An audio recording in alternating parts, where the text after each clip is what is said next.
Bonsoir, bonsoir mes frères et sœurs. C'est encore un privilège que le Seigneur nous accorde d'être là ce soir, de pouvoir encore profiter d'un merveilleux moment.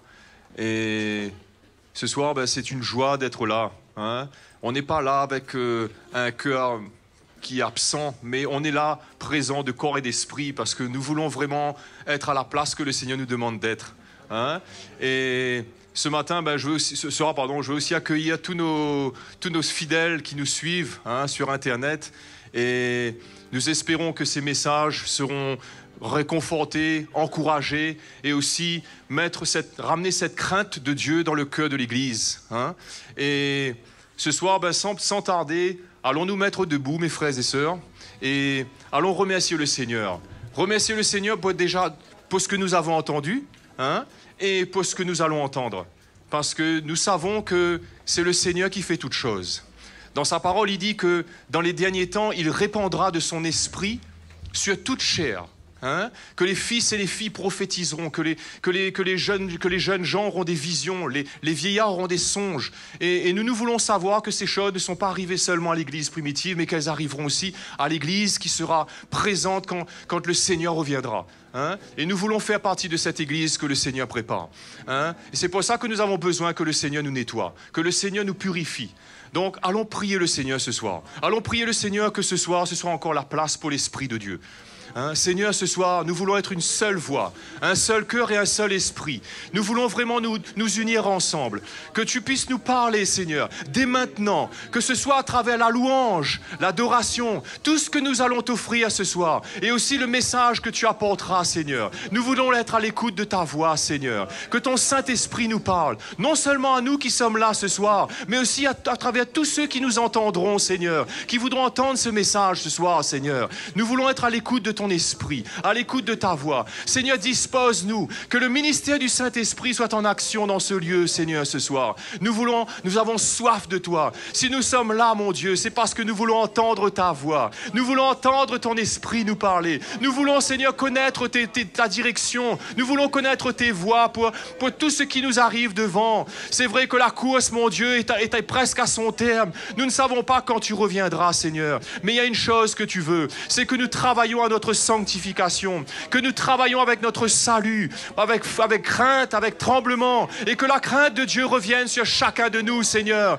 parce que nous voulons être enlevés quand tu reviendras, Seigneur. Si nous sommes encore là, nous voulons être enlevés avec toi, Seigneur. Seigneur, fortifie-nous ce soir, que ta parole soit encore claire, qu'elle nous illumine, mon Dieu, qu'elle nous donne la lumière de l'Esprit, et que nous puissions être arrosés par toi ce soir, mon Dieu. Oui, Seigneur, dispose nos cœurs, enlève toute légèreté de nous, enlève toute distraction de nos cœurs. Rends-nous sensibles à la voix de ton esprit ce soir. Nous voulons, Seigneur, amener ta louange et ton adoration pour que tu puisses siéger au milieu de nous ce soir, Seigneur. Merci pour ta présence dans ce lieu. Seigneur, remplis-nous de ton esprit. Oins-nous ce soir, Seigneur. Que ton nom soit glorifié dans ce lieu. Merci, Seigneur. Alléluia. Amen. Allons louer le Seigneur ce soir et allons l'adorer. Amen. Merci, Seigneur. Je sais que tu vis, en 3 jours tu as vaincu la mort, c'est vrai, tu es vivant. Je sais que tu règnes et tu dis que tu reviens bientôt.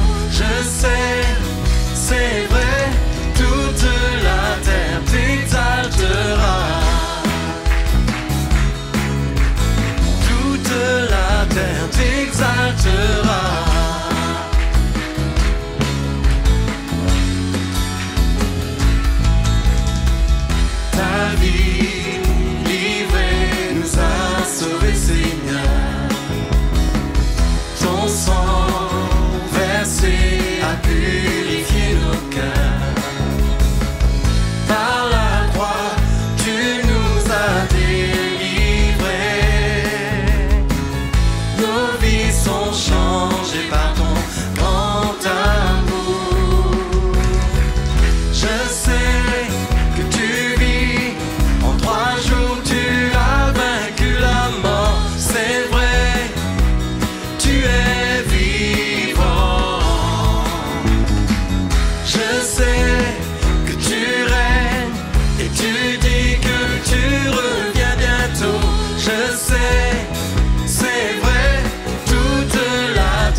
livrée nous a sauvés, Seigneur.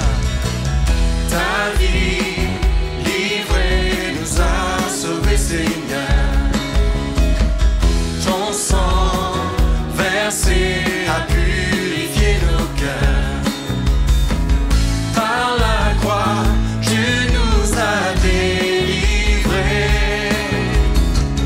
Nos vies sont changées par ton grand amour. Je sais que tu vis, en 3 jours tu as vaincu la mort. C'est vrai, tu es vivant. Je sais que tu règnes et tu dis que tu reviens bientôt. Je sais, c'est vrai, toute la terre t'exaltera. Toute la terre t'exaltera. Ta vie livrée, ta vie livrée nous a sauvés, Seigneur. Ton sang versé a purifié nos cœurs. Par la croix, tu nous as délivrés. Nos vies sont changées par ton grand amour. Je sais que tu vis, en 3 jours tu as vaincu la mort. C'est vrai, tu es vivant. Je sais que tu règnes et tu dis que tu reviens bientôt. Je sais que c'est vrai, toute la terre t'exaltera. Je sais que tu vis, je sais que tu vis, en 3 jours tu as vaincu la mort. C'est vrai, tu es vivant. Je sais que tu règnes et tu dis que tu reviens bientôt. Je sais que c'est vrai, toute la terre t'exaltera. Toute la terre t'exaltera. Toute la terre t'exaltera. Toute la terre t'exaltera. Toute la terre t'exaltera. Alléluia. Acclamons Jésus ce soir. Acclamons-le de tout notre cœur. Parce qu'il a donné sa vie pour nous, il a payé de son sang. Alléluia. Par son sang précieux, par son sang précieux, Jésus-Christ. Alléluia. Jésus-Christ a tout accompli sur la croix de Golgotha. Par son sang précieux, par son sang précieux, par son sang précieux, nos péchés sont pardonnés. Alléluia. Jésus-Christ a tout accompli sur la croix de Golgotha. Son nom est Jésus. Jésus, ce nom au-dessus de tout nom. Il a ouvert les portes des prisons. Il a guéri le cœur brisé. Il peut encore le faire aujourd'hui. Par son sang précieux, par son sang précieux, nos péchés sont pardonnés. Alléluia.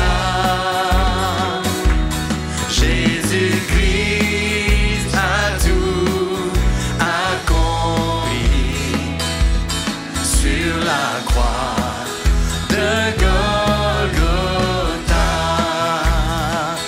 Son nom est Jésus, Jésus, ce nom au-dessus de tout nom. Il a ouvert les portes des prisons, il a guéri les cœurs brisés. Il peut encore le faire aujourd'hui. Son nom est Jésus, son nom est Jésus, Jésus, ce nom au-dessus de tout nom. Il a ouvert les portes des prisons, il a guéri les cœurs brisés. Il peut encore le faire aujourd'hui. Son nom est Jésus, son nom est Jésus. Oh Jésus, ce nom au-dessus de tout nom. Il a ouvert les portes des prisons, il a guéri les cœurs brisés. Il peut encore le faire aujourd'hui. Il a ouvert les portes des prisons. Il a guéri les cœurs brisés. Il peut encore le faire aujourd'hui. Il peut encore le faire aujourd'hui. Il peut encore le faire aujourd'hui. Alléluia. Alléluia, Seigneur Jésus. Alléluia. La splendeur du grand roi, revêtu de sa gloire, réjouit toute la terre, réjouit toute la terre, enveloppé de lumière.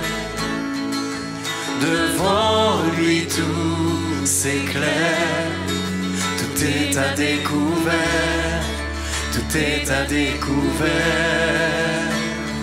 Notre Dieu est grand, louez-le, notre Dieu est grand, et tous verront combien Dieu est grand.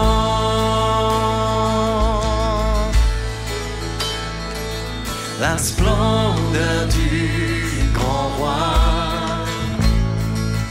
revêtu de sa gloire, réjouit toute la terre, réjouit toute la terre, enveloppé de lumière.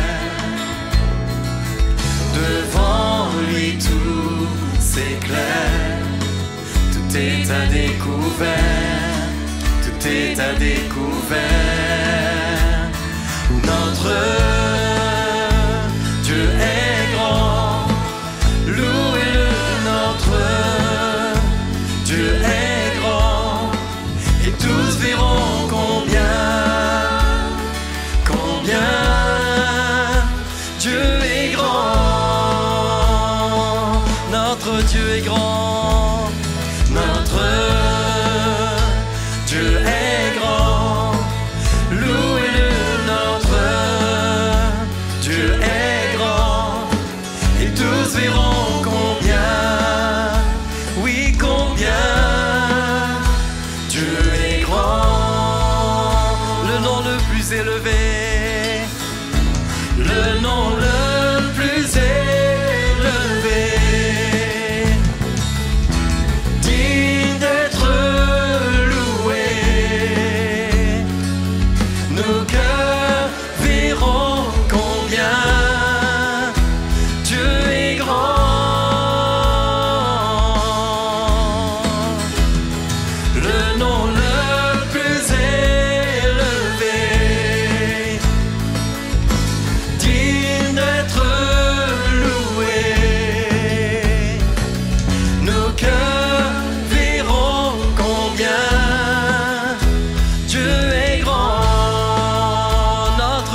Oui, combien Dieu est grand.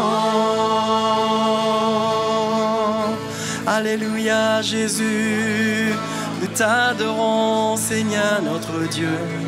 Tu es grand, Seigneur notre roi.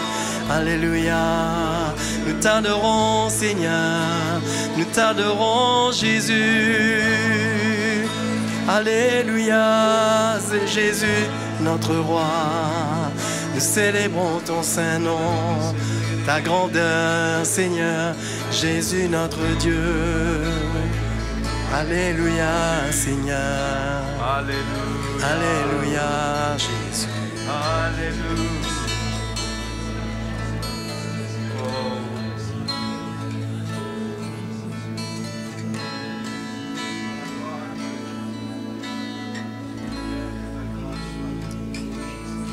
Alléluia, Seigneur, t'adorons notre Dieu.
Alléluia. Alléluia. Oui, nous t'adorons. Oh, nous t'adorons. Alléluia. Oh Dieu. Alléluia, Seigneur. Dès ici-bas, nous Jésus, nous t'adorons. Nous t'adorons, Jésus. Alléluia.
Merci Seigneur. Merci pour la manifestation de ta gloire au milieu de nous. Merci Seigneur. Quelle grâce. Quelle grâce nous avons. Nous t'es racheté. Oh, merci Seigneur de nous faire du bien. Ton nom soit béni. Alléluia, merci Seigneur. Gloire à Dieu. Alléluia. Bonsoir les frères et sœurs. J'espère que vous allez bien et que vous êtes en forme pour ces 2 heures à venir. J'observe qui sourit, qui rechigne.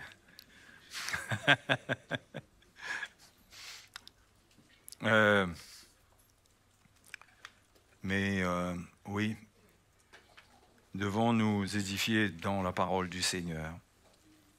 Hein? J'aimerais ce soir partager avec vous le point de vue de l'apôtre Pierre concernant l'avènement du Seigneur. Hein? Ça se trouve dans la 2e épître de Pierre. On va y aller. 2 Pierre. Pierre a une révélation de l'avènement du Seigneur, et ça ne contredit pas ce que Paul a eu, mais c'est vu sous un angle différent, mais ça parle de la même chose. Et c'est intéressant de voir ce que lui dit, puisqu'il a été témoin d'un événement sur la montagne lorsqu'il était avec le Seigneur, et il raconte cet événement, l'événement qu'on appelle la transfiguration. Verset 16, « Ce n'est pas en effet en suivant des fables habilement conçues que nous vous avons fait connaître la puissance et l'avènement de notre Seigneur Jésus-Christ. Mais c'est comme ayant vu sa majesté de nos propres yeux. Car il a reçu de Dieu le Père honneur et gloire, quand la gloire magnifique lui fit entendre une voix qui disait « Celui-ci est mon Fils bien-aimé, en qui j'ai mis toute mon affection. » Et nous avons entendu cette voix venant du ciel lorsque nous étions avec lui sur la sainte montagne.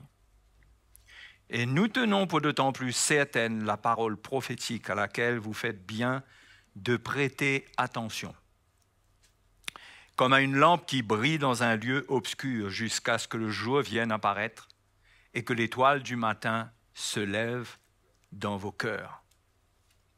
Voilà comment Pierre a eu la compréhension de l'avènement du Seigneur. Au fait, il a assisté à cet avènement en la personne du Seigneur, puisque le Seigneur a été métamorphosé, transfiguré sur cette montagne. Si vous allez lire l'histoire dans les évangiles, vous allez trouver ça.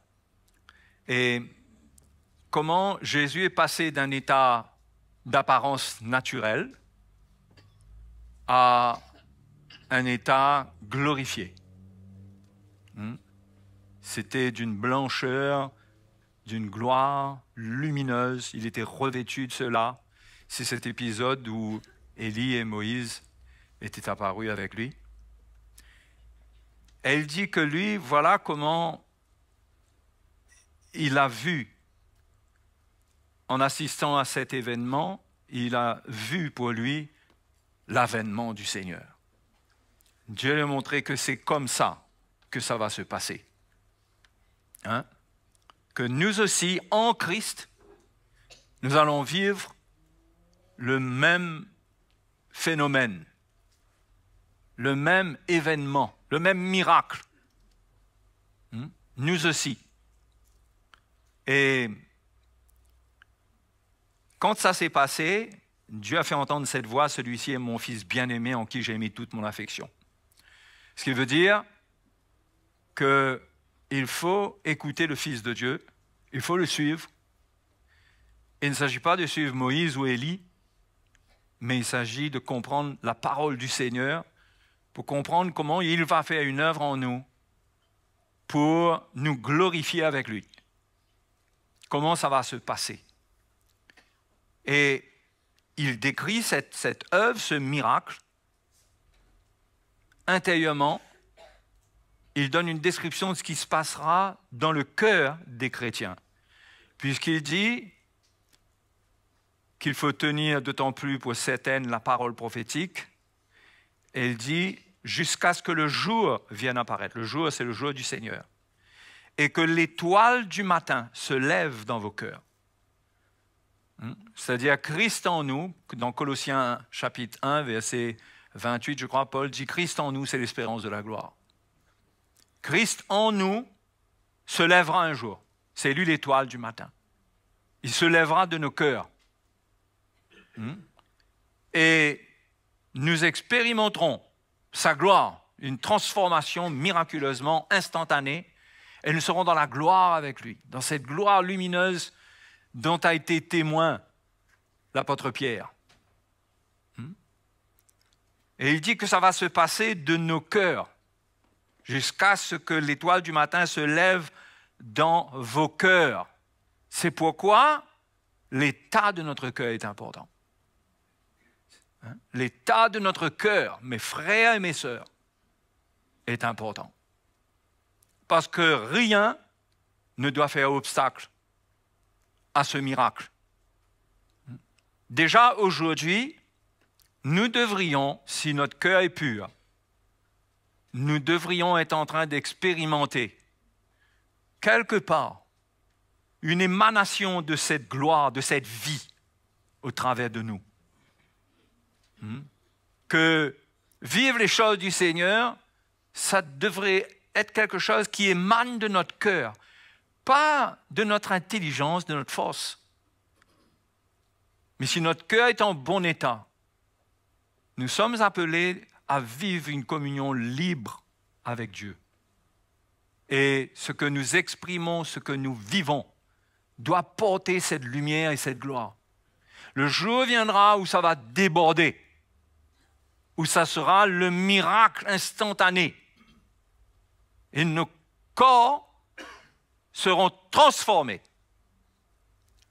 Mais dès maintenant, s'il y a un indicateur de notre état pour voir si nous sommes vraiment prêts pour cela, c'est dans quelle liberté nous sommes aujourd'hui. Dans quelle liberté de cœur et d'expression de la vie. Qu'est-ce que nous exprimons? Est-ce que c'est la vie de la chair ou est-ce qu'il y a de la vie en nous? Est-ce que lorsque nous adorons le Seigneur, nous ressentons que c'est par l'Esprit, c'est par la vie de Christ en nous? Est-ce que nous servons le Seigneur avec sa parole qui sort de notre cœur? Qu'est-ce qui se passe avec nous? Jusqu'à ce qu'un jour, cela n'émane pas simplement comment dire, à petite dose. Il y a un mot qui m'échappe là. Mais que cela, quand ça va venir, ça ne va pas être une petite dose de la gloire de Dieu. Comme lorsque nous prions, nous adorons, nous parlons de la part du Seigneur. Mais ça va prendre notre corps, ça va glorifier notre corps. Et cela vient dans notre cœur. C'est pourquoi un cœur qui est en bon état, déjà, il est empreint de cette gloire-là. Paul dit dans 2 Corinthiens chapitre 3, il parle du ministère de la gloire. Du ministère de l'Esprit. Et cela produit une gloire sur le cœur du chrétien, dans sa communion avec Dieu. Et un jour, ce ne sera pas juste qu'on s'approchera de Dieu, mais nous serons aspirés dans la gloire de Dieu. En un clin d'œil. L'étoile du matin va se lever de nos cœurs. Donc c'est important de considérer l'état de notre cœur en vue de l'avènement. Parce que la gloire de Dieu ne sortira pas d'un cœur mauvais. Comprenez? Ça ne sortira pas. Déjà, si ça ne sort pas maintenant. Un cœur qui est mauvais. Il n'y a pas de gloire de Dieu qui sort dedans. Non, on n'a pas même pas le désir de vivre les choses du Seigneur. Mais un cœur qui est en bon état, qui est loin de l'esprit, où Jésus est formé dans ce cœur, qui accueille la parole de Dieu, il y a une vie là-dedans. Et cette vie doit se manifester dans notre vie de tous les jours. Et encore plus quand nous sommes ensemble, nous sommes appelés à nous édifier les uns les autres avec cette vie du Seigneur en nous. Si nous sommes secs aujourd'hui, ce n'est pas très bon. Si nous sommes secs, oui. Si nous n'avons pas la liberté de l'esprit, la liberté de cette vie, ce n'est pas très bon signe.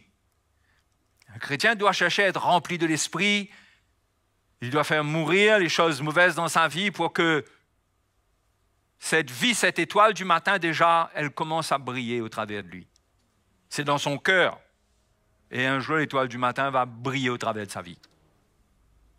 Sans retour en arrière. Alléluia. On attend ça.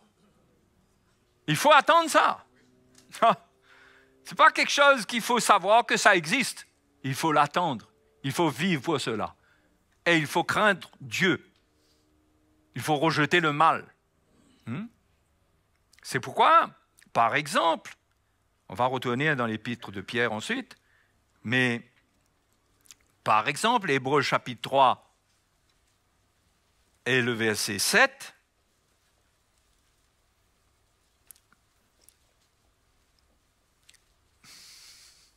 et même, on peut le lire avant, mais au verset 6, mais Christ, Moïse a été fidèle dans toute la maison de Dieu comme serviteur, mais Christ, il est comme fils sur sa maison. Et sa maison, c'est nous. Sa maison, c'est nous. Ce qui veut dire qu'il habite dans sa maison. Non? Il habite dans sa maison. Si sa maison, c'est nous.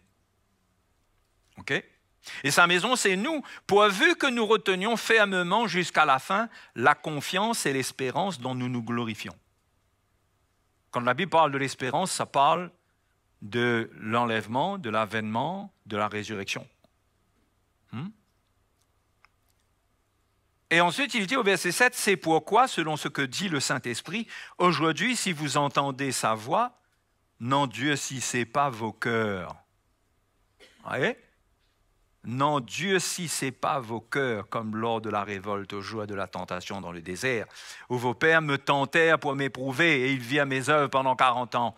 Aussi je fus irrité contre cette génération et je dis, ils ont toujours un cœur, toujours le cœur, un cœur qui s'égare et ils n'ont pas connu mes voies.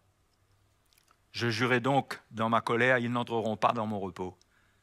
Prenez garde, frères, que quelqu'un de vous n'ait un cœur mauvais et incrédule au point de se détourner du Dieu vivant. Mais exhortez-vous les uns les autres chaque jour, aussi longtemps qu'on peut aujourd'hui, afin qu'aucun de vous ne s'endurcisse par la séduction du péché.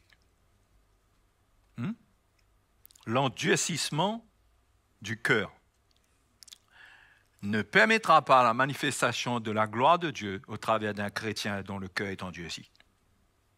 L'étoile du matin se lèvera au travers de cœurs purs. L'endurcissement, quelqu'un qui est dur de cœur, et il est dur par la séduction du péché.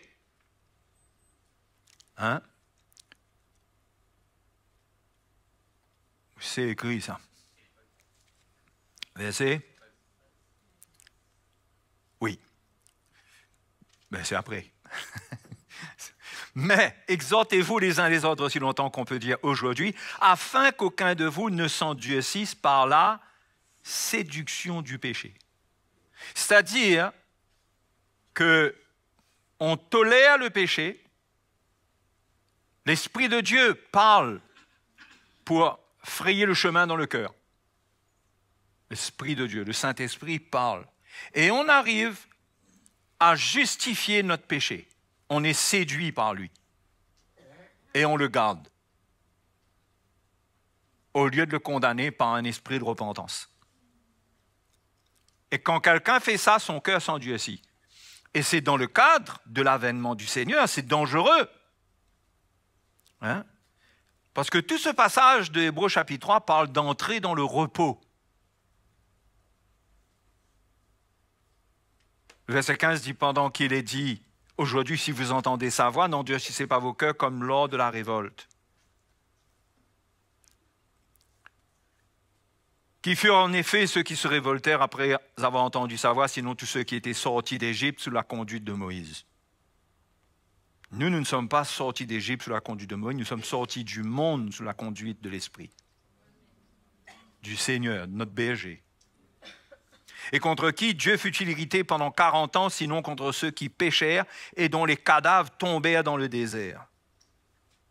Et aujourd'hui, il y a des chrétiens dont les cadavres spirituels tombent dans le désert du monde. C'est-à-dire, ils meurent spirituellement. Ce n'est pas leur corps.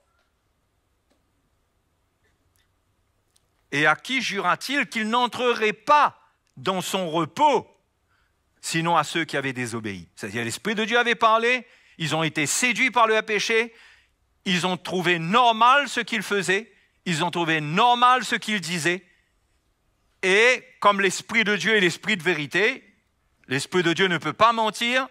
Si tu dis le contraire et tu justifies ce qui n'est pas bon et que Dieu juge, tu endurcis ton cœur.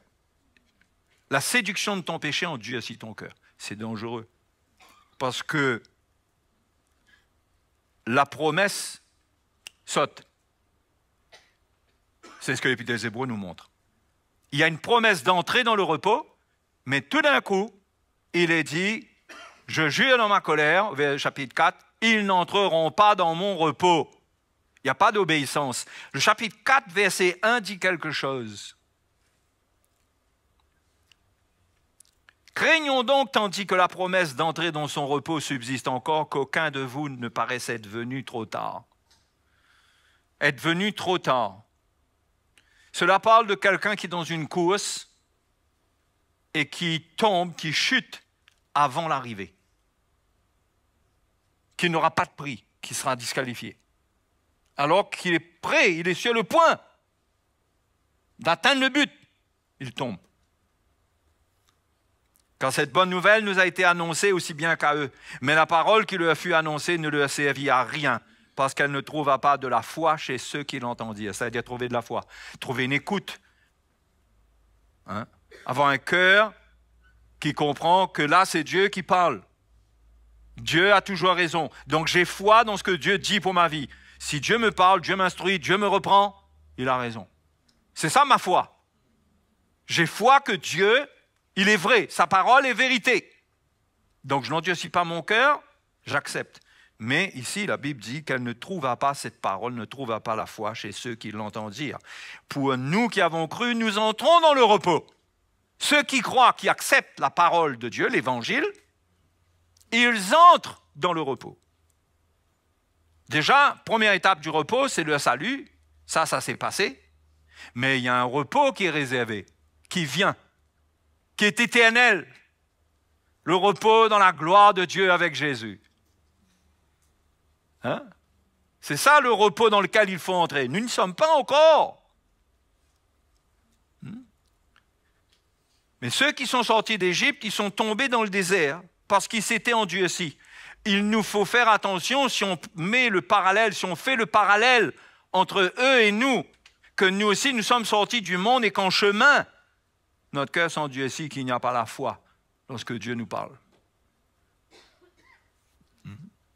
Et dans ce cas, le cœur s'endurcit et il n'entre pas dans le repos. Et un cœur endurci, l'étoile du matin ne va pas se lever d'un cœur endurci. C'est pourquoi il faut garder son cœur plus que toute autre chose, car de lui viennent les sources de la vie. Vous connaissez ce verset-là? La vie de Christ viendra de là. La vie de résurrection, elle se manifeste déjà de là, mais elle viendra de là. Et nous fera vivre une forme de résurrection. Parce que n'oubliez pas, notre esprit, notre cœur est dans un corps qui est mort. C'est un peu comme si notre corps, finalement, c'est notre tombeau, quoi. Notre esprit est dedans. Mais il y a un jour où ça va s'ouvrir. Vous comprenez l'image que je donne? Il y a un jour où on va sortir de là. Et le corps lui-même sera glorifié. C'est comme une résurrection. C'est comme une résurrection. On va sortir de cette nature morte, on va sortir de cet état. Et on sera dans la lumière de la gloire de Dieu. Mais attention, ce n'est pas pour les impies, ce n'est pas pour les incrédules. L'avertissement de la parole de Dieu est donné aux chrétiens. Ce n'est pas pour les adultères, ce n'est pas pour les débauchés, ce n'est pas pour les ivrognes, ce n'est pas pour ceux qui vivent dans la chair. Galates le dit dans chapitre 5, verset 19. Ceux qui commettent de telles choses n'hériteront point le royaume de Dieu. Je ne sais pas si vous avez remarqué, mais Pierre a parlé du royaume. Il dit, on a vu l'avènement, la manifestation du royaume. C'est pourquoi le peuple de Dieu doit marcher dans la crainte de Dieu concernant le péché. Parce que notre ennemi, c'est le péché si ça prend notre vie. Et le péché séduit. La tentation, c'est une séduction qui fait accepter le péché. Le péché est séducteur. Cette nature veut se faire accepter, mais Dieu ne l'accepte pas. Donc il ne faut pas se laisser séduire par elle. Il faut résister au diable.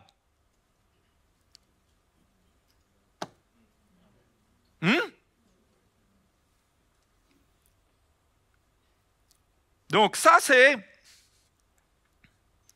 On ne va pas lire tout le passage, mais c'est intéressant. Le verset 11, par exemple, dit, le verset 8 dit, si Josué leur avait donné le repos, Dieu ne parlerait pas après cela d'un autre jour. Il y a donc un repos de sabbat réservé au peuple de Dieu. Car celui qui entre dans le repos de Dieu se repose de ses œuvres, comme Dieu s'est reposé des siennes. C'est-à-dire, comme Jésus est mort, il était dans la chair. Ça parle non seulement par rapport à la création, mais Jésus est venu dans la chair, dans le fardeau, dans la lourdeur de cette chair, dans la nature de cette chair. Et comme il est mort et ressuscité, il est retourné à son repos, lui, le Seigneur, non? Eh bien, nous aussi. Celui qui entre dans le repos de Dieu, avec Christ, se repose de ses œuvres. Comme Dieu s'est reposé des siennes, comme Jésus s'est reposé des siennes aussi. Empressons-nous donc d'entrer dans ce repos. Empressons-nous donc. Ça dit ça, votre version? Efforçons-nous. C'est à peu près pareil. Efforçons-nous donc d'entrer dans ce repos afin que personne ne tombe en donnant le même exemple de désobéissance. Vous voyez l'avertissement là? On peut tomber en donnant le même exemple de désobéissance que le peuple de Dieu, le peuple d'Israël. C'est-à-dire tomber dans le désert et ne pas entrer dans le repos, c'est-à-dire à l'époque c'était Canaan. Ils ne sont pas entrés. Et cette histoire-là est un avertissement pour nous sous la Nouvelle Alliance. Car la parole de Dieu est vivante et efficace, plus tranchante qu'une épée quelconque à deux tranchants, pénétrante jusqu'à partager âme et esprit, jointure et moelle. Elle juge les sentiments et les pensées du cœur, c'est-à-dire les motivations, les intentions du cœur. Nulle créature n'est cachée devant lui, mais tout est nu et découvert aux yeux de celui à qui nous devons rendre compte. Donc, il faut résister à la séduction du péché et accueillir la parole de Dieu, parce que la parole de Dieu est une puissance de délivrance pour nous. Elle agit profondément, elle sépare ce qu'il faut séparer. Et la gloire de Dieu en jaillira quand le Seigneur fait cette œuvre-là. Il n'y aura pas de cœur endurci, il n'y aura pas de péché, mais la parole de Dieu va travailler en profondeur. Elle est efficace, tranchante, elle partage âme et esprit. Vous voyez ce que la parole de Dieu fait? C'est pourquoi le plan de l'ennemi, c'est de combattre la vérité. C'est d'amener une parole qui ne pénètre pas. Une parole qui satisfait les hommes par un esprit religieux. Et c'est à là que l'apôtre Pierre veut venir, au verset 20. Retournez dans 2 Pierre chapitre 1. Et le verset 20. Il dit là, l'apôtre Pierre, après avoir parlé de l'étoile du matin qui se lève dans nos cœurs, il dit, sachez tout d'abord. Donc, il fait un lien avec ce qu'il est en train de dire là et ce qui est écrit avant. Sachez tout d'abord. Il dit, oui, l'étoile du matin va se lever dans vos cœurs, mais sachez tout d'abord, attention, il donne un avertissement là. Sachez tout d'abord vous-même qu'aucune prophétie de l'Écriture ne peut être un objet d'interprétation particulière. Car ce n'est pas par une volonté d'homme qu'une prophétie a jamais été accordée, mais c'est poussé par le Saint-Esprit que des hommes ont parlé de la part de Dieu. Ce qui veut dire que cette lumière de l'avènement du Seigneur et de l'œuvre qui doit se faire dans le chrétien en vue de cet avènement-là, ça a été prophétiquement établi, annoncé. Et personne ne peut trafiquer avec ça, ça va se passer comme la parole de Dieu le dit. Donc il faut la vérité, il faut que la vérité vienne trancher dans notre vie, dans notre cœur. Renverser la désobéissance, renverser les ténèbres. Parce que personne ne peut l'interpréter d'une manière particulière, cette parole. C'est ça le danger. C'est que chacun interprète à sa manière. C'est pourquoi dans les derniers temps, Dieu restaure les 5 ministères en commençant par le ministère de l'apôtre. Parce qu'il faut que... C'est comme du temps du peuple d'Israël, lorsqu'Élie est venu, il a rétabli l'autel. Il est venu et les yeux du peuple de Dieu se sont ouverts, ils ont compris que ce n'était pas Baal, il ne fallait pas suivre Baal, il fallait suivre l'Éternel. Et c'est pourquoi Dieu manifeste des hommes qu'il oint, en commençant par le ministère de l'apôtre, pour, par l'onction qui est dedans, que la parole de Dieu soit révélée d'une manière que cela va amener la bonne interprétation de la prophétie biblique. Ce que Dieu dit depuis le commencement, qu'est-ce qu'il veut faire? Il faut que ça vienne d'une manière claire.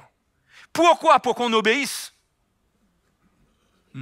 Pour qu'on obéisse. Pour qu'on s'identifie à cette parole. Vous savez, aujourd'hui, tout le monde a sa Bible, tout le monde a son docteur, tout le monde a son enseignant, et tout le monde est rempli de toutes sortes de thèses et d'enseignements. Et on a de quoi combattre n'importe qui. Il y a des gens qui connaissent la Bible sur le bout des doigts, mais tellement sur le bout que ça leur échappe. Il ne faut pas que ça trop sur le bout. Ouais. Mais ça ne veut rien dire, ça. Il faut avoir la révélation. Et le diable va combattre cela. Et c'est ce que Pierre dit juste après, chapitre 2, verset 1. Toute cette Bible-là, il n'y avait pas de chapitre et de verset à l'époque. C'était une seule lettre. C'est écrit comme ça, mot après mot. Il y a eu parmi le peuple de faux prophètes. Et il y aura de même parmi vous de faux docteurs qui introduiront sournoisement des sectes pernicieuses, c'est-à-dire des sectes, des hérésies pernicieuses, et qui reniant le maître qui les a rachetés. C'est-à-dire ce sont des gens qui vont amener une doctrine, qui vont éloigner le cœur du peuple de Dieu de la saine doctrine, le message de la croix, le maître qui les a rachetés. Ça va les éloigner de cela. Ils attireront ces hommes une ruine sur eux, une ruine soudaine. Soudaine quand viendra l'avènement du Seigneur. Parce que soudainement, ils n'auront pas peur. Ceux qui n'auront pas partiront et les autres resteront là. Et eux, ils ne pourront pas avoir peur. Ce sont de faux docteurs. Plusieurs les suivront. C'est là le danger. Plusieurs les suivront dans leur dérèglement. Et la voix de la vérité sera calomniée à cause d'eux. Vous allez me dire aujourd'hui ce qu'on voit sur Internet, sur beaucoup de sites, que ce n'est pas une honte pour la chrétienté? Ce n'est pas un discrédit qui est jeté sur la vérité? La voix de la vérité est calomniée, jamais comme aujourd'hui là, la voix de la vérité n'a été calomniée. Parce que les gens se moquent de cela. C'est tellement énorme que ce sont des gens qui sont en train de se faire avoir. Il n'y a pas de parfum de vérité, il n'y a rien dedans. C'est plus, j'allais dire, plus bandit, plus malhonnête que ce qui existe dans le monde même. Parfois. Et Et c'est pourquoi Pierre, il donne des indications qui sont vraies pour nous aujourd'hui. Il dit par cupidité, vous voyez le message de la prospérité, par cupidité, ils vous exploiteront au moyen de paroles trompeuses. Ils prendront la parole de Dieu, ils interpréteront cela à leur manière, ils ne garderont pas cette parole avec le maître qui les a rachetés, ils vont enlever la croix dedans et ils vont exploiter le peuple de Dieu au moyen de paroles trompeuses. Eux que menace depuis longtemps la condamnation et dont la ruine ne sommeille point. Croyez-moi, mes frères, mais c'est un jugement attend ces hommes s'ils ne se repentent pas. Un jugement terrible. À notre niveau, ce qu'il faut faire, c'est faire attention de les suivre. Il faut faire attention de les suivre. Verset 4. Car si Dieu n'a pas épargné les anges qui ont péché, mais s'il les a précipités dans les abîmes de ténèbres et les réserve pour le jugement. Hein? Donc là, l'apôtre Pierre commence à donner des exemples de ce qui s'est passé avec certaines personnes, que ça a été des exemples. Il y a bons exemples et mauvais exemples là, dans ce passage qui vient là. Mais ça commence avec les anges qui ont péché. Si vous allez dans l'épître de Jude, vous allez voir qu'il est dit que ces anges n'ont pas gardé leur dignité. N'ont pas gardé leur demeure, c'est-à-dire ils ont quitté leur demeure, leur vie, ce que Dieu leur a donné, se sont transformés, ils sont allés commettre des choses avec des femmes et tout. Hein? Ils ne sont pas restés avec ce que Dieu leur a donné. Ils sont sortis de ça. Hein? Je ne sais pas comment ça s'est passé, mais c'est certain que ça s'est fait. Et l'avertissement dedans, parce que ces choses sont écrites pour nous, l'avertissement, c'est que nous aussi, nous devons garder notre dignité. Garder notre dignité de fils de Dieu. En répondant à l'appel de Dieu d'une manière digne. Et ne pas nous comporter comme des animaux. Avec le péché, avec le mal, avec les choses de la terre. Vous voyez? Mais de garder notre dignité, comprendre que nous sommes des fils de Dieu, des enfants de Dieu. Et qu'on doit être honoré de cela et qu'on doit garder cette dignité. C'est ça l'avertissement qui est donné ici. Et il dit que Dieu n'a pas épargné les anges qui ont péché. C'est un avertissement qui nous est donné à nous et à tous ces hommes. Et à nous aussi, gardons notre dignité d'enfants de Dieu. Hein? Ne péchons pas. Verset 5, s'il n'a pas épargné l'ancien monde avant le déluge, où la méchanceté augmentait jour après jour, le cœur des hommes se donnait de plus en plus au mal, et Dieu a dû envoyer à un moment le déluge. Mais s'il a sauvé 8 personnes, dont Noé. 8 personnes ont été sauvées dans l'ancien monde. Je ne sais pas combien de gens il y avait à l'époque, il devait y en avoir beaucoup, beaucoup, beaucoup. Mais que 8 personnes ont été sauvées. Vous comprenez? Sur peut-être des millions, 8 ont été sauvés. Vous savez, c'est quelque chose quand Jésus dit « il y a beaucoup d'appelés mais peu d'élus ».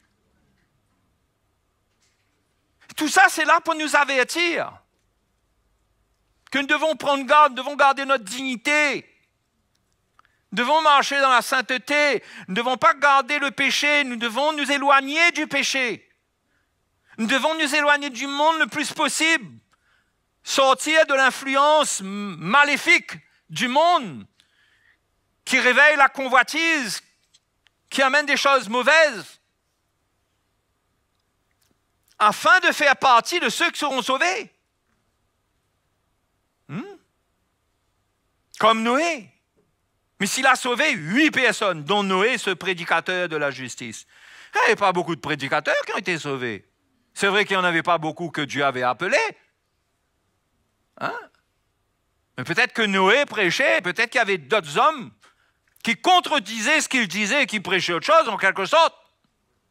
Mais lui, il prêchait la justice. Parce que le chemin pour aller vers Dieu, c'est la justice. Ce prédicateur de la justice, lorsqu'il fit venir le déluge sur un monde d'impies. Le verset 6 donne encore un autre exemple. S'il a condamné à la destruction et réduit en cendres les villes de Sodome et de Gomorrhe, les donnant comme exemple aux impies à venir. Dieu a permis cela et a fait cela pour que ça soit un exemple. Et vous savez, les siècles et les siècles ont passé, mais cet exemple est demeuré. Il est là, cet exemple. C'est extraordinaire, hein? Quand Dieu veut que quelque chose demeure, ce n'est pas pour rien. C'est lui qui garde ça. Tous peuvent essayer d'expliquer scientifiquement, archéologiquement, ou je ne sais pas trop quoi, mais l'avertissement est là, on en parle. Donc, le témoignage du jugement de Dieu sur ce que ces hommes ont vécu est là, dans la parole de Dieu pour nous. Et c'est là comme un avertissement. Nous devons prendre garde. Ce n'est pas juste lire ça et se dire ah, « Mon Dieu, le monde, vraiment le monde. » Mais toi, par rapport au monde, où tu en es? Le monde est un aspirateur. Si tu passes trop près, il t'aspire. Tu n'es qu'une poussière dans le monde. Hein? Il faut faire attention. Donc, s'il a condamné à la destruction et réduit en cendres les villes de Sodome et Gomorrhe, les donnant comme exemple aux impies à venir. S'il a délivré, vous voyez, à chaque fois, il y a l'exemple du jugement qui est venu, comme dans le temps de Noé. Mais il y a Noé, et 8 personnes ont été sauvées, gloire à Dieu. Et puis, il y a Lot. 2 villes ont été détruites. Mais il y a eu Lot. Il y a eu Lot, sa femme, ses 2 filles sont sorties. 4 ont pu sortir. 3 ont été sauvés. Sa femme, en sortant, elle s'est retournée, elle a désobéi à l'ordre donné par les anges et elle a été transformée en statue de sel. On ne sort pas comme ça, quoi. Vous comprenez le message? On doit s'équiper d'obéissance, ça nous montre l'histoire de la femme de Lot, là. Hein?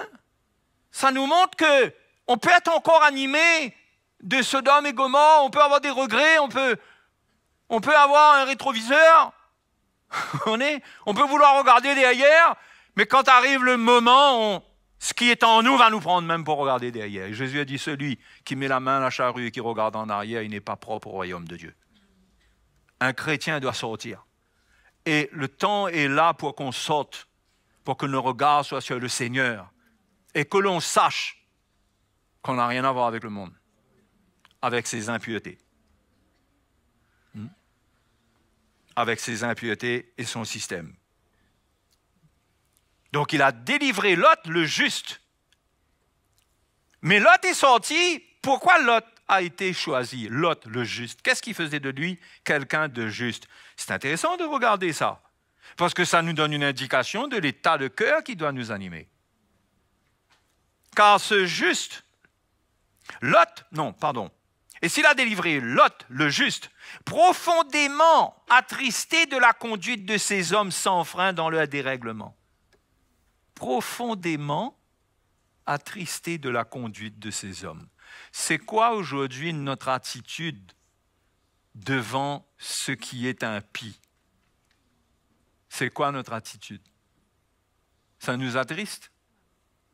Ou bien on trouve normal, au contraire, on peut assister, on peut être dedans aussi, nous. On peut trouver notre joie dedans. Mais lui, il était dedans, mais il était triste. C'est pourquoi le chrétien, il va travailler.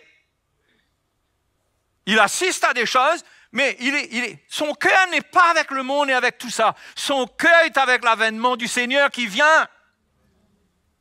Et il est attristé de voir que les hommes sont dans un tel état.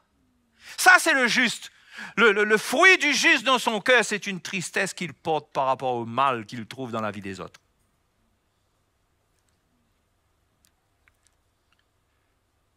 Car ce juste, verset 8, qui habitait au milieu d'eux, tourmentait journellement son âme juste. Son âme était tourmentée. Lot, il habitait là-bas. Il est tombé aussi dans un piège aussi, Lot. Mais son âme était juste. Oui. Il est tombé dans un piège, il est allé, il s'est séparé d'Abraham, il est parti, il a fait un choix, il a fait le mauvais choix, mais on dirait que c'était le meilleur choix. Parce qu'il a regardé du côté des plaines où c'était arrosé, c'était vert. Hein? Et lui et sa femme, certainement, se sont dit, waouh, il y a de quoi faire là-bas. Là-bas, il y a de quoi faire là-bas. Finalement, il s'est retrouvé dans un endroit rempli de méchanceté. Son âme était juste, elle était tourmentée à cause de ce qu'il voyait et entendait de leurs œuvres criminelles. Le Seigneur. Donc, il ne faut pas oublier, on a dit, car si Dieu n'a pas épargné, s'il n'a pas ceci, s'il n'a pas cela, et si Lot, s'il a sauvé Lot, si Noé était sauvé, eh bien le Seigneur sait délivrer de l'épreuve les hommes pieux. Sait délivrer de l'épreuve les hommes pieux. Ça, c'est la bonne nouvelle. Et réserver les injustes pour être punis au jour du jugement, surtout ceux qui courent après la chair dans un désir d'impureté et qui méprisent l'autorité. Allez méditer là-dessus.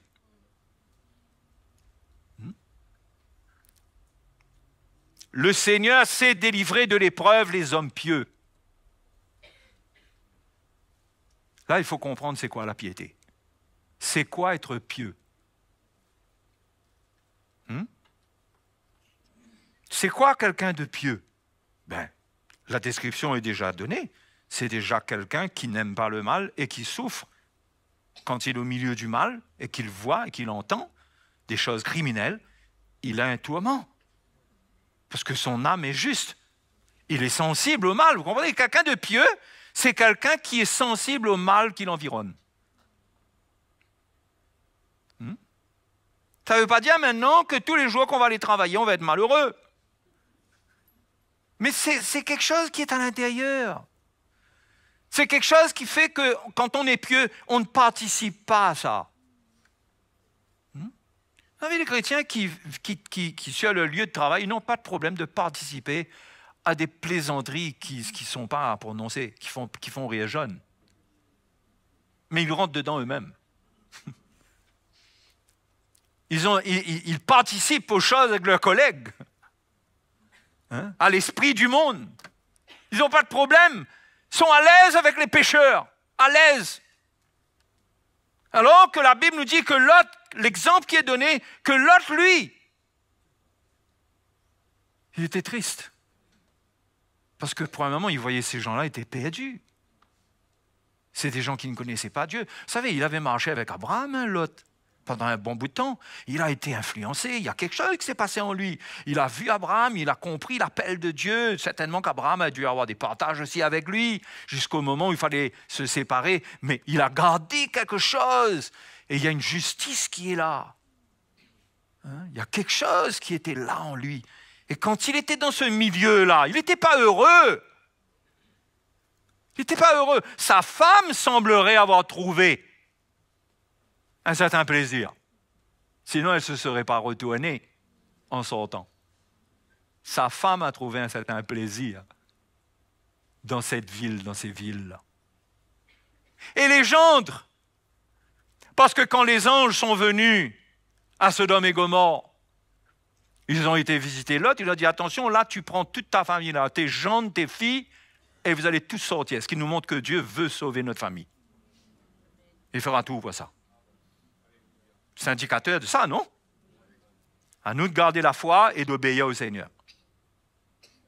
Mais les gendres, quand il est allé voir les gendres pour leur dire, l'Éternel va détruire cet endroit, allez, sautons, sautons. Les gens l'ont regardé et ont cru qu'il plaisantait. Et ils ont continué à rigoler avec la bande de camarades qui étaient là. Et Lot est parti. Et Lot était tellement en train de t'arranger toutes ses affaires pour sortir que les anges lui ont dit non, non, tu ne peux plus maintenant là. Et les anges l'ont attrapé par la main, lui et ses filles et sa femme, et les ont tirés dehors.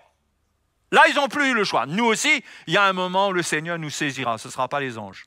Le Seigneur lui-même nous accueillera. L'Esprit de Dieu même attrapera notre vie. Nous serons saisis par le Seigneur. Hein? Et là, ils sont sortis. Et la femme de Lot était encore remplie du monde et de l'esprit du monde. Et sur le chemin, elle a été transformée en statue de sel. Elle Elle n'a pas vécu la délivrance que Dieu voulait. Elle a subi le jugement de Dieu. Vous voyez? Tout ça, c'est des avertissements. Mais le Seigneur sait délivrer de l'épreuve les hommes pieux. Les hommes qui sont sensibles à la fois par rapport au mal et sensibles au bien. C'est ça la piété. Vous savez, la piété. La piété, c'est imiter Dieu. C'est faire comme Dieu. C'est avoir le cœur de Dieu, finalement. Vous voyez, le ministère de l'Évangile, c'est quoi? C'est de transformer notre cœur. C'est de transmettre à notre esprit le cœur de Dieu. C'est d'amener une transformation en nous, qu'on a une sensibilité divine. On a quelque chose de Dieu qui grandit en nous et on rejette de plus en plus le mal et on est sensible aussi pour faire le bien. L'homme pieux, c'est quelqu'un de sensible, qui rejette le mal et qui est attaché au bien. C'est ça la piété. Et Dieu sait délivrer de l'épreuve les hommes pieux. Et frères et sœurs, nous ne devons pas seulement être des chrétiens, mais être des hommes pieux. Les sœurs doivent être des femmes pieuses. J'ai enlevé le prétexte aux sœurs de ne pas se mettre là-dedans. Les femmes doivent être des femmes pieuses. Et les hommes, des hommes pieux, sensibles à Dieu, à ses valeurs, toujours là pour défendre l'Évangile avec leur vie, ne collaborant pas avec le mal. Et Dieu sait délivrer de l'épreuve de tels croyants. Et Dieu va délivrer, parce que c'est le message qui est là pour nous. C'est l'encouragement qui est là pour nous, mes frères et mes sœurs. Il faut marcher dans la piété. La piété est à l'opposé extrême ou à l'extrême opposé de ce que vous voyez dans 2 Timothée, lorsqu'il est dit que dans les derniers temps, les hommes seront égoïstes, fanfarons, etc. Mais la piété est à l'autre bout. Celui qui est pieux, il est généreux, il est sensible, il veut aider, il est toujours là, il est prêt à secourir, il ressent le besoin, il a de la compassion, il a de la bonté, il a de l'amour dans son cœur, il est engagé, il ne vit pas pour lui, il est hospitalier. Vous comprenez l'homme pieux, là? Hein? Pouvez-vous comparer, là? C'est quoi votre vie? Vous comprenez vers quoi il faut grandir, là? L'homme pieux, c'est celui qui prie parce qu'il y a des besoins. Il prie, il cherche Dieu, il demande à Dieu son intervention dans la souffrance des autres. Il est sensible.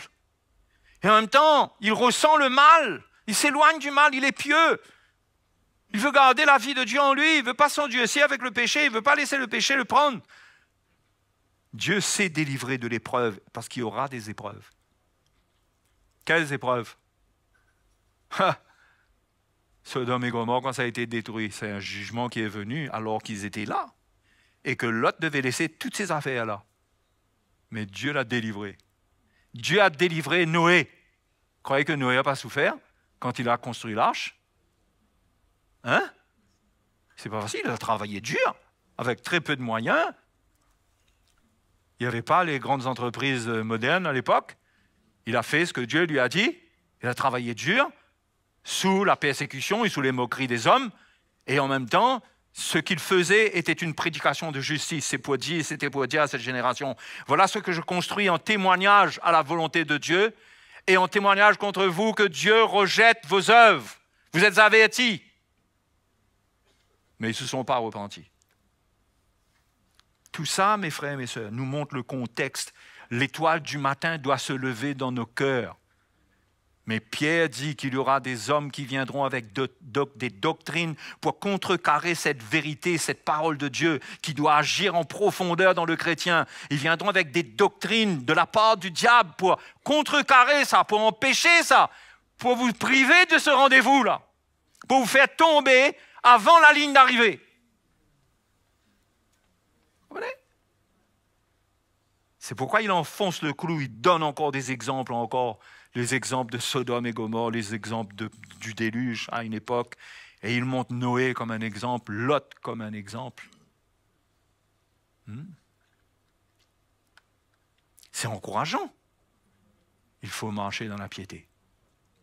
Et vous savez, pour marcher dans la piété, il faut ouvrir son cœur à l'Évangile. Et il faut chercher le Seigneur, prier le Seigneur, le chercher sincèrement. C'est lui la piété manifestée. C'est lui. C'est lui qui peut nous faire vivre une vie qui est agréable à Dieu. Nous ne le pouvons pas par nous-mêmes. Donc on le cherche, on lui demande, on s'approche de lui. On s'approche de lui malgré nos faiblesses. Au contraire, avec nos faiblesses, on vient vers lui. On dit, Seigneur, j'ai besoin de toi, je ne peux pas. Et on s'humilie, on le cherche, et il nous aidera parce qu'il sait délivrer les hommes pieux de l'épreuve. Quand c'est difficile pour toi, quand c'est dur à surmonter, quand tu vois que tout ce qui vient, c'est un défi, on dirait que, Seigneur, comment on va faire? Ce Dieu-là a ouvert la mer Rouge. Hein? Ce Dieu-là, il a arrêté le soleil à un certain moment pour Josué. Ce Dieu-là est venu sur la terre, il a vaincu la mort, il est ressuscité d'entre les morts. Avant de ressusciter, il a ressuscité Lazare, il a fait beaucoup de résurrections, il a fait beaucoup de miracles, il a laissé l'empreinte de sa capacité glorieuse et illimitée. Et il a gravé ça dans la Bible, dans la parole de Dieu, et interdit au diable même de faire disparaître la Bible, parce que ça aurait été possible que la Bible, la parole de Dieu disparaisse. Mais Dieu a veillé dessus pour nous parler aujourd'hui. Parce qu'il nous aime et il nous dit attention. Pourquoi, mes frères et mes sœurs? Parce qu'il nous aime tellement qu'il ne veut pas qu'on subisse l'effet de sa justice. Parce qu'il est juste, il ne peut pas changer. Il doit juger le mal. Il doit juger le mal. C'est pourquoi, vous voyez, concernant le péché, je pense qu'il y a allons dire 3 niveaux. Je résume à ça comme ça, là. Si en cours de chemin, un 4e qui vient, je vous dirai. Le premier niveau de jugement par rapport à nous, c'est qu'il nous châtie. Hein? Il nous châtie. Quand on est dans le mal, il nous corrige. Parfois, on ne réalise pas qu'il nous corrige. C'est lui qui nous corrige. On croit qu'on a mal comme ça, de la part de... Non, il nous corrige. Il ne permet pas certaines bénédictions. Il y a des choses qui se passent. Allez lire dans Corinthiens, chapitre 11, vous verrez que les Corinthiens ont été visités par le Seigneur sous forme de jugement. Hein? Afin qu'ils ne soient pas condamnés avec le monde. D'accord? Alors ça, c'est une étape de jugement. Il y en a même une avant cela. C'est que Dieu nous châtie par sa parole. Il nous reprend par sa parole. Et parfois, ça fait mal. Et on peut endurcir notre cœur au lieu de dire « Papa, tu as raison. Hein » On peut endurcir notre cœur et partir comme Caïn avec une tête, mauvaise figure. Après, il y a un autre jugement qui vient. C'est l'enlèvement. Il y a avant ça, il y a des jugements aussi que, quelque part, nous n'avons plus la grâce de persévérer dans les voies de Dieu, parce que nous faisons le choix. Il retient sa grâce, il nous laisse. Alors là c'est sérieux. Là, c'est très sérieux. Après, il y a une autre étape encore, c'est l'enlèvement. C'est que tous les justes partent, et maintenant, il ne reste que la grande tribulation. Après, il y a une autre étape encore plus grave. C'est le rendez-vous devant le grand trône blanc. Là où nous n'avons pas été, la Bible dit que Dieu ne nous a pas destinés à la colère. Hein? Et là, c'est même grave pour un chrétien. Parce qu'on a connu la vérité. C'est plus grave que pour ceux qui n'ont pas connu la vérité. Vous savez, nous les frères et sœurs, on a intérêt à s'accrocher. Parce que autant Dieu nous a fait grâce, d'une grande grâce, autant si nous rejetons cette grâce, ça peut être grave pour nous. Si nous la rejetons, ça sera grave pour nous. Vous comprenez, les frères et sœurs? Le but de ces soirées-là, ce n'est pas faire peur, c'est mettre la vérité devant chacun de nous. Devant chacun de nous. Alors, il vaut mieux laisser Dieu nous châtier par sa parole et nous reprendre. Et nous reprendre. Et nous dire des choses qu'on n'aime pas. Que notre nature charnelle n'aime pas et ça nous fait mal. Il vaut mieux supporter ça. Et puis, aux Hébreux, au chapitre 12, dit de supporter le châtiment. Il vaut mieux supporter le châtiment. Hein? Parce que si on ne supporte plus la correction, Il y a d'autres châtiments qui viennent. Pourquoi? Toujours parce que Dieu nous aime. Parce qu'il fait tout. Il nous parle dans la vérité, il nous avertit, mais on ne sait pas à quel moment on peut être lâché. C'est pourquoi on doit craindre le Seigneur. Parce qu'on ne sait pas. Donc on doit craindre le Seigneur et nous repentir et ne pas nous attacher au mal et être pieux. Marcher dans la piété. Alléluia. Hein, les frères et sœurs? Voyez,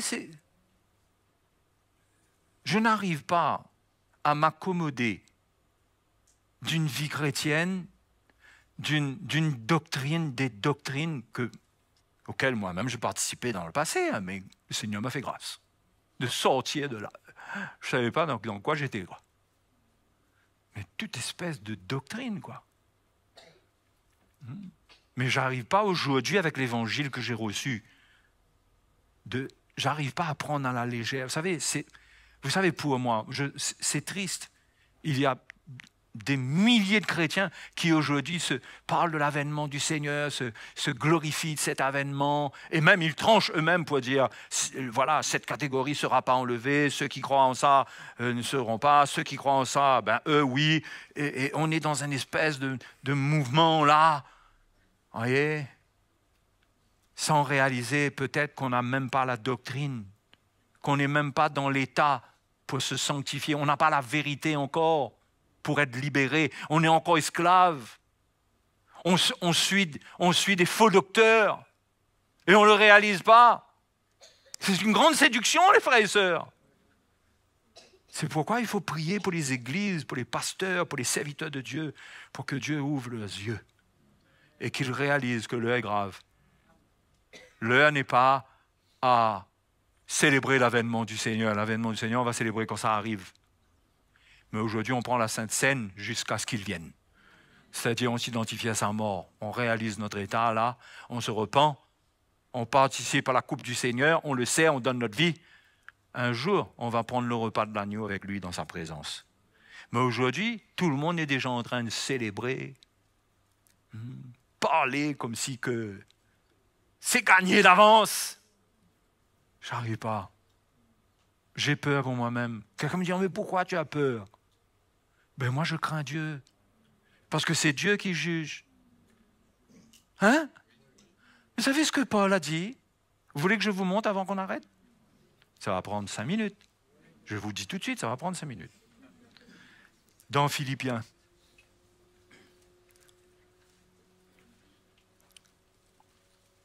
Après, on arrête. J'espère que vous avez quelqu'un chez vous pour éteindre le feu sous le riz et sous le gaz saucisse. Philippiens chapitre 3. Ne vous inquiétez pas pour votre carré. Vous ouvrirez une boîte de sardines si jamais ça a brûlé. Philippiens chapitre 3. Non, mais je dis ça, mais j'espère que votre feu n'est pas allumé chez vous quand même. Hein. Alors, vous êtes à Philippiens chapitre 3 ?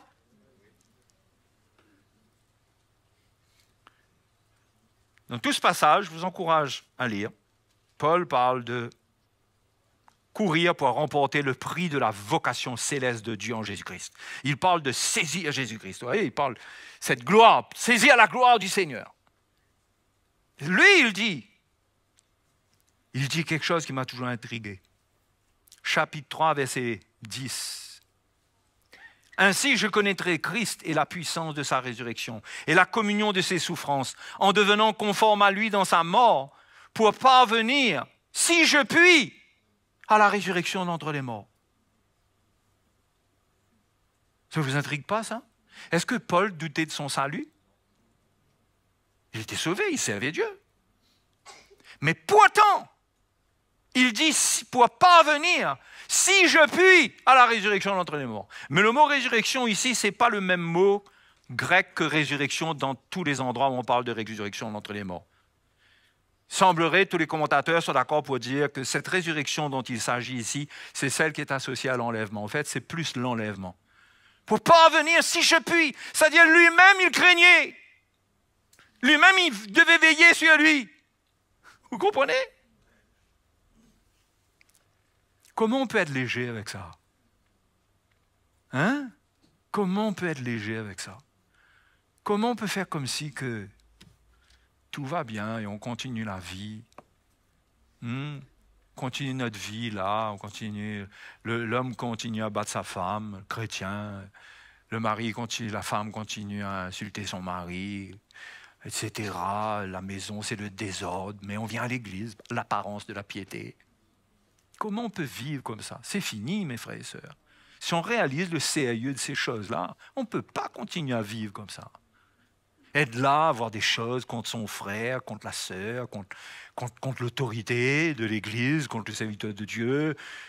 On a contre. Il faudrait qu'on s'appelle contre. Oui. On a des cœurs pas bons, on a des cœurs durs. Vous savez, parfois c'est triste. Il y a des chrétiens, ils respirent le ressentiment. Autrefois, il y avait une dame que je connaissais, quand elle parlait, sans parler, elle respirait, je sentais le ressentiment dans sa respiration. Sans exagérer, hein. Elle parlait, elle mangerait certaines personnes, elle les ferait cuire. Le cœur était mauvais. Hein? Pas un cœur mauvais. Supporte pas qu'on nous dise quelque chose, on a toujours un truc à dire, on vous aime pas, vous avez quelque chose à dire, on vous aime, on a quelque chose, vous avez quelque chose à dire, il n'y a rien qui passe, ni l'amour, ni la haine, ni rien. Que est mauvais. C'est plus le temps. C'est plus le temps, il faut lâcher. Tu m'aimes, je t'aime. Tu m'aimes pas, je t'aime. S'éternise pas. Je ne veux pas que mon cœur s'endurcisse. Je veux que la porte s'ouvre quand arrive le moment. Là. Je veux que les portes soient bien huilées. Tous les jours, j'ouvre un coup la porte là, j'ouvre. Je dis, ça fonctionne là. Et là, je dois sentir que quand je prie, c'est aéré. Je sens la gloire de Dieu. Seigneur, si c'est l'heure, s'il te plaît, je suis prêt. Vous comprenez? Mais je n'ai pas des portes là, pour prier. Il n'y a pas de l'huile parce que dedans, la rouille de l'amertume, ça fait 2 mois que je n'ai pas réglé ce problème. Le côté droit, là, c'est rouillé. Et là, je lutte dans la prière, je suis sec, je ne reçois plus de vie, et je n'arrive plus à en donner parce que il faut en recevoir pour donner déjà. C'est plus le moment. Il faut avoir des cœurs qui... C'est huilé, ça ne grince pas du tout. L'apôtre Paul dit que votre douceur soit connue de tous les hommes. Le Seigneur est proche. La douceur de cœur. Nous devons avoir de la douceur. Ah oui, nous serons éprouvés pour avoir de la douceur. Hein? Moi, la mienne, elle est éprouvée parfois. Hein? Mais la douceur, vous savez, ce n'est pas absolument qu'on n'arrive pas à parler fermement. Hein? Ce n'est pas un état où là, gentil, là, tu langage, là. Ce n'est pas absolument ça, la douceur. La douceur, c'est que votre cœur ne se gâte pas. Il y a une douceur. Mais vous arrivez à être ferme. Mais que votre douceur soit connue de tous les hommes. Le Seigneur est proche. Vous voyez, votre réputation devrait être que les hommes disent ah, cette personne-là, elle est douce. Hein? Elle est douce. Et non pas ah, quand il passe devant la case là, il y a tant d'affaires. Hein? Moi, je vous dis, il y a des chrétiens qui devraient avoir honte. Il faut se repentir. Hein? Votre voisin connaît votre vie, c'est ce qui se passe. Quelle honte! Quelle honte! Moi, je vous le dis, quelle honte! Que le monde voit l'Église et voit Dieu au travers de votre fenêtre sale. Quelle honte!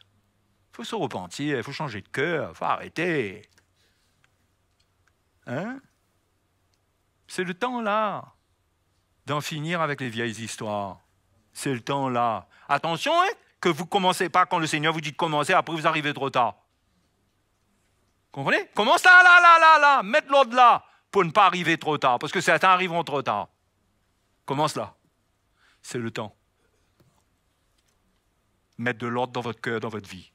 Nous tous, au niveau où Dieu nous montre, où Dieu nous dit ça, et on renonce, et il fait une œuvre. Il fait une œuvre. Si on a besoin d'être libéré de quelque chose, il va nous libérer. Mais nous obéissons et il nous libère. Parfois, il nous libère et on arrive à obéir. Mais nous sommes responsables de l'obéissance. Et quand nous prenons notre croix, il y a une vie qui vient en nous. Il n'y a pas une vie qui vient en nous quand nous ne prenons pas notre croix. Nous voulons la vie, nous, mais nous ne voulons pas prendre notre croix. Mais il faut prendre notre croix pour qu'il y ait la vie. Il faut faire mourir. Frères et sœurs, le temps est sérieux. Hein? Comment nous allons miser, nous, là? Comment? C'est comment nous allons faire notre affaire, là? Nous allons dire encore le temps? On va continuer? Le temps est grave. OK? J'espère que ces moments-là vous aident à vous remettre en question. Vous savez, moi, c'est rare que je partage au point que ça me travaille, moi-même personnellement, parce que je réalise que j'annonce, je dois veiller sur moi. Je dois veiller sur moi. Et je suis défié, je vous dis, moi je suis défié, moi j'ouvre ma bouche, je suis défié. Comme je vous l'ai dit, je ne sais plus quel soir, là, hier soir ou je ne sais pas quand. Priez pour les serviteurs de Dieu. Parce qu'on est vulnérable, nous aussi, on a besoin de la grâce de Dieu. Amen. Alléluia. On va bénir le Seigneur. Parce que dans tout ça, il ne faut pas se décourager. Il ne faut pas se dire, mais jamais. Ah ben jamais, si tu ne te repens pas, oui. Si tu ne te repens pas, tu repousses la main de Dieu, jamais. Mais si tu te repens, le Seigneur est mort pour te sauver, pour te secourir dans ta faiblesse. Ne prends pas ça sur toi comme si c'est toi qui vas tout accomplir. Non. Mais dispose-toi à obéir. Et exerce, pratique la justice. Donne ta vie. Commence à offrir les membres de ton corps. Engage ta vie pour servir Dieu. Deviens pieux. Deviens pieux. Mettons-nous debout. Mettons-nous debout. Alléluia. Le Seigneur est grand. Alléluia, il est grand. Croyez-moi, il est mort pour nous sauver. À Sodome et Gomorrhe, il a envoyé les anges. Dans ce monde, pour nous sauver, Dieu a envoyé son Fils. Les anges ne sont pas morts pour Lot et pour sa famille. Jésus, lui, il est mort. Son amour a été manifesté pour nous montrer que même l'exemple de Lot et de sa famille, l'exemple de salut qu'ils ont eu, c'est rien. Par rapport à l'amour et la volonté de Dieu de nous sauver, qui est exprimée par la mort de Jésus. De vouloir, mais Dieu nous demande de lui faire confiance, d'avoir la foi. D'être obéissant, d'être des enfants obéissants. De ne pas essayer d'arranger nos affaires nous-mêmes, d'être obéissant. Obéis au Seigneur, mon frère. Obéis au Seigneur. Si Dieu te parle, aujourd'hui, si vous entendez sa voix, non, Dieu, si ce n'est pas vos cœurs. Hein? Non, Dieu, si ce n'est pas. N'essayez pas de vous justifier. Dites, mon cœur n'est pas bon. J'ai besoin de mettre les choses en ordre. Et mets en ordre. Mets en ordre. Parce que la trompette va bientôt sonner. Elle va retentir. Alléluia. Seigneur, que ta grâce se manifeste. Nous avons besoin de ta grâce dans ces derniers temps. Ta parole nous montre dans quel temps nous vivons. Et quand nous lisons ta parole, nous voyons que c'est le temps dans lequel nous sommes. Un temps de perdition, un temps de ténèbres. Et c'est au milieu de ce temps que ta parole nous dit que tu viendras. Et tu nous demandes d'être prêts. Que notre cœur soit pur, que nous marchions dans la lumière, que nous ne soyons pas trouvés dans les ténèbres. Seigneur, nous qui sommes là, nous entendons. Mais souvent, nous entendons et nous oublions. Mais fais un miracle dans notre cœur. Que ta parole soit gravée dans notre cœur. Qu'on n'oublie pas que de plus en plus, elle travaille en nous. Elle œuvre en nous. Oui, Seigneur. Qu'elle sépare ce qui doit être séparé. Seigneur, merci de trouver nos cœurs ici ce soir. Merci de trouver nos cœurs, Saint-Esprit. Oh, merci Seigneur de briser la résistance. Que ton ministère soit puissant au milieu de nous, que la grâce de Dieu vienne dans sa plénitude, que jour après jour nous puissions expérimenter cette œuvre pour nous rendre pieux de plus en plus et vivre une vie qui te plaise. Oh Dieu, merci, merci pour ta bonté. Merci pour ta bonté manifestée envers nous. Sauve-nous, sauve les frères et sœurs de leur faiblesse. Sauve du péché.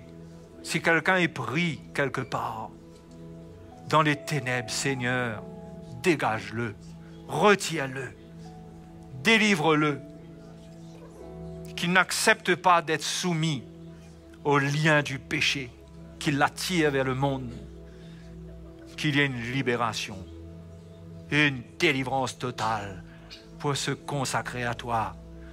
Seigneur, fais-nous marcher dans la lumière avec toi. Nous voulons être dans la lumière totale et éclatante de ta justice. Mon Dieu, éloigne de nous la médisance, l'hypocrisie, la duplicité, l'indépendance, l'orgueil, l'égoïsme. Donne-nous des cœurs pour former un peuple qui est un seul cœur, les uns envers les autres, avec un amour et un engagement pour donner notre vie, les uns pour les autres. Fais-nous vivre, Seigneur, ce que ta parole dit, nous voulons, nous voulons. Merci, Seigneur, de nous parler. Seigneur, merci que ta voix ne s'est pas éteinte au milieu de nous, mais qu'elle se fait entendre jusqu'à maintenant. Quelle grâce! Beaucoup n'entendent pas le message. Beaucoup entendent ce qu'ils veulent entendre et se tournent vers ce qu'ils veulent entendre. Seigneur, tu nous fais grâce. Tu nous fais grâce d'entendre la vérité qui dérange notre chair, qui n'accepte pas ses plans, qui nous bouleverse. Seigneur, merci pour ce que tu as accompli envers nous. Nous sommes reconnaissants. Nous te remercions. Nous ne sommes pas arrivés. Oh Seigneur, nous voulons courir, comme Paul dit, nous aussi, vers le prix pour remporter le prix de la vocation céleste. Le prix de cette vocation en ce jour où l'étoile du matin se lèvera de nos cœurs. Seigneur, oh aide-nous, secours-nous. Alléluia. Mes frères et sœurs, c'est le temps de se repentir. C'est le temps de jeter derrière nous les choses mauvaises. C'est le temps de libérer son cœur de toute amertume, de toute racine d'amertume, de non-pardon. C'est le temps d'être en paix avec tous et de rejeter le péché et de rejeter le mal. C'est le temps de le faire. Afin d'être dans une position où il n'y a rien qui fera obstacle à la gloire de Dieu qui se manifestera au travers de nous. Lorsque l'étoile du matin se lèvera, nous serons transfigurés avec le Seigneur. Alléluia. Oh, merci Seigneur. Merci Seigneur. Oh, je veux bénir le Seigneur. Oh, merci. Merci Jésus, merci. Merci. Accorde-nous cette grâce de continuer, de persévérer. Malgré les épreuves, Seigneur, que rien ne nous arrête. Qu'au contraire, de plus en plus, nous soyons affermis. Alléluia.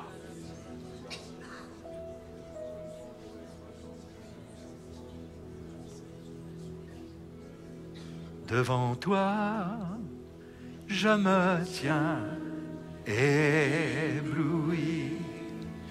Devant toi, je me tiens ébloui.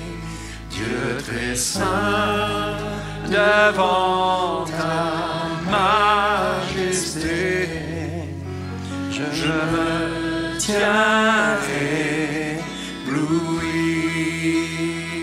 Un jour, on se tiendra devant le Seigneur Et on chantera ce genre de chant pour lui dire à quel point nous l'admirons, à quel point il est magnifique. Lorsque nous le verrons de nos yeux, nous serons dans une adoration parfaite à ses pieds. Il sera là devant nous, nous le verrons. Alléluia. Quelle joie.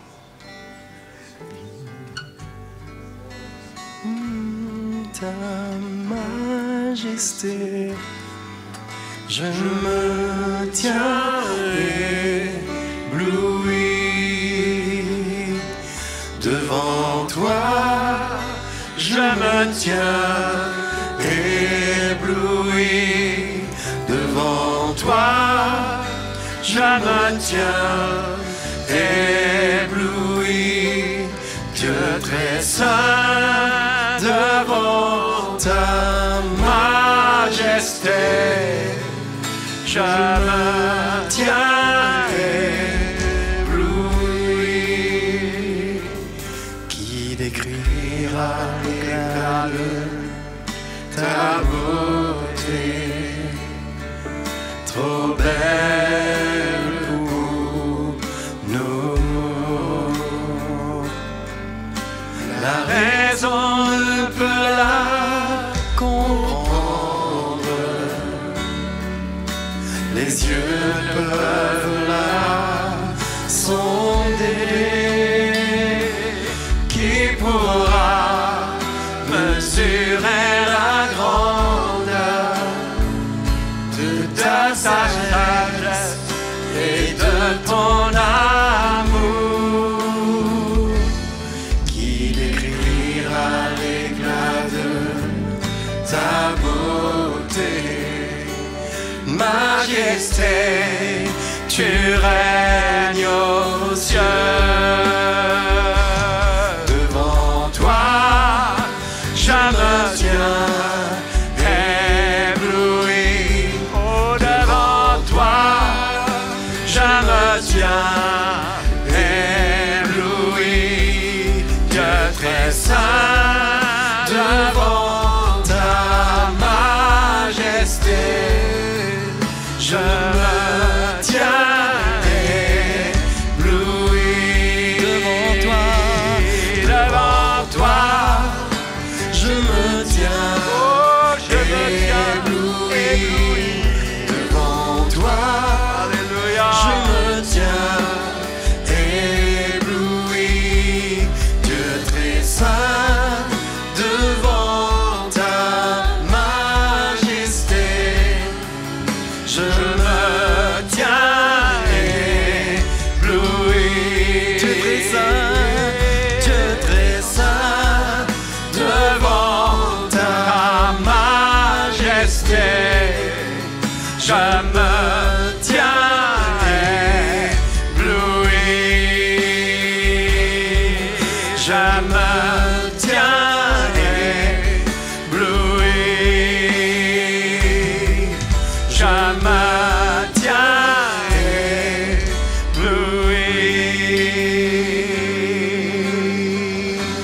Alléluia. Alléluia. Frères et sœurs, il faut trouver cette liberté pour adorer Dieu. C'est la preuve que nos portes s'ouvrent librement. Ça s'ouvre dans toute sa largeur. C'est pourquoi on lève les mains vers le Seigneur. Vous savez, il y a une liberté qui nous amène, ce n'est pas des techniques. Ce n'est pas quelqu'un nous a dit il faut faire comme ça. Mais quand cette liberté de la gloire de Dieu est dans notre cœur, oh, tout notre être est tendu vers le Seigneur. Hein? Ouvert, notre cœur est ouvert. Et c'est important de ressentir la vérité quand nous l'adorons. Que c'est vrai, que c'est en esprit et en vérité, que c'est pas mort dedans. C'est pas un chant qu'on chante. Ça ne sort pas de là, ça sort de là. On aime Jésus. Notre cœur, il faut que notre cœur soit pur et sincère pour accéder à ça. Mais si vous voyez que c'est sec dedans, que vous devez faire un effort, vous avez besoin de trouver de l'huile pour vos fenêtres. Et la Bible dit, sentez votre misère. Allez chercher le Seigneur, allez vous humilier, jeûner, prier, vous tenir devant Dieu, vous remettre en question, régler votre vie, mettre les choses en ordre pour trouver cette liberté, être rempli du Saint-Esprit. Hein? Pour être rempli du Saint-Esprit. Pas être quelqu'un de sec. OK? Croyez-moi, on va tous être réveillés à la fin des temps. Déjà, quand vous entendez l'Évangile, vous êtes un peu plus libre parce que l'Évangile agit sur votre cœur. Oui, c'est vrai. Non, mais moi, c'est comme ça. Hein. Jésus a dit à ses disciples, il dit déjà, vous êtes purs, puisque ma parole, c'est ma parole. À cause des paroles que je vous ai dites, déjà, vous êtes purs. Quand il parlait, sa parole purifiait le cœur de ses disciples. Ça agissait. En attendant le sacrifice qui allait venir.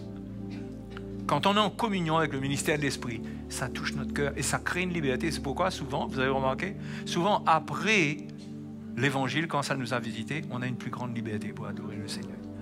Parce que ça amène notre cœur dans une communion avec le Seigneur. Hein? Donc,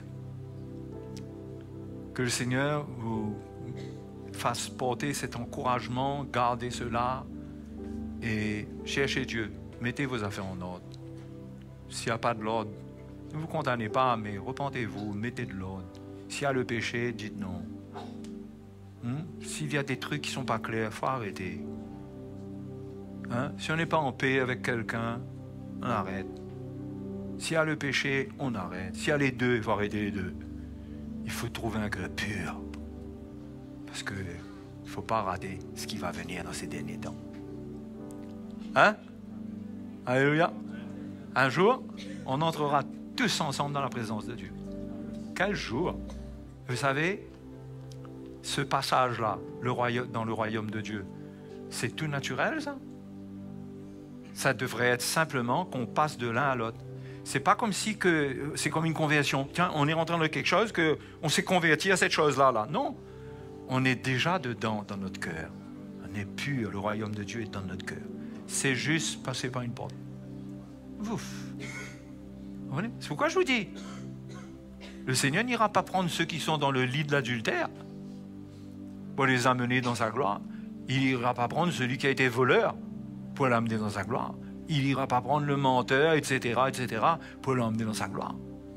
Non, même s'il est un enfant de Dieu, garde ta dignité. Garde ta dignité. Et on va entrer dedans. Parce que la Bible dit, pour ceux qui sont dans la lumière, il dit, vous ne serez pas surpris, dans 1 Thessaloniciens chapitre 5. Hein? Il dit, ceux qui marchent dans les ténèbres seront surpris. Il dit, mais pour vous, vous êtes dans la lumière, vous ne serez pas surpris. Quand ça va se passer, ça va se passer. Mais si ça se passe pour celui que la vie est par droite, ben, qu'est-ce qu'il va être étonné?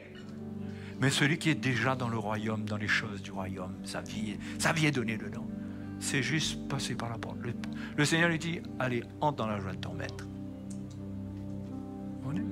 Préparons-nous. Alléluia!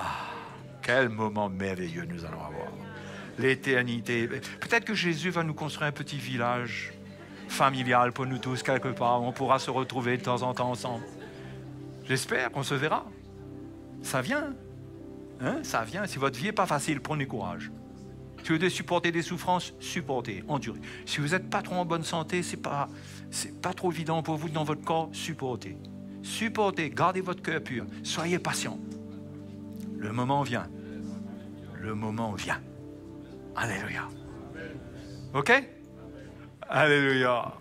Gloire à Dieu. Et tu finis la réunion. Merci Seigneur Jésus. Nous te remercions Seigneur pour de tels moments que tu nous donnes. C'est un moment de rafraîchissement que tu nous as donné encore. Et nous sommes reconnaissants dans notre cœur tout ce que tu viens déverser dans nos vies. Et combien nous ne voulons pas prendre cela à la légère, nous voulons chérir, Seigneur, tout ce que tu mets dans nos cœurs, c'est ce que tu emmènes comme lumière. Tu veux faire briller ta lumière dans nos cœurs. Et nous te remercions, Seigneur, pour ta bonté envers nous, chacun d'entre nous qui avons été éclairés encore ce soir. Nous te bénissons ton nom et nous te rendons grâce pour tes bienfaits. Nous te remercions, Seigneur, pour ta grâce, ta fidélité. Merci, notre Père, notre Dieu. Alléluia.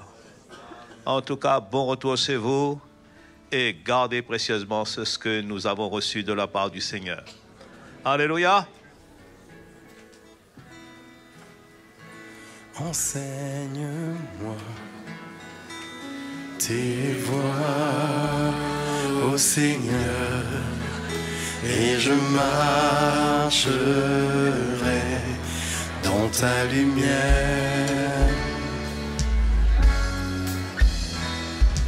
Donne-moi un cœur entier pour toi seul, ô Dieu, pour honorer Jésus.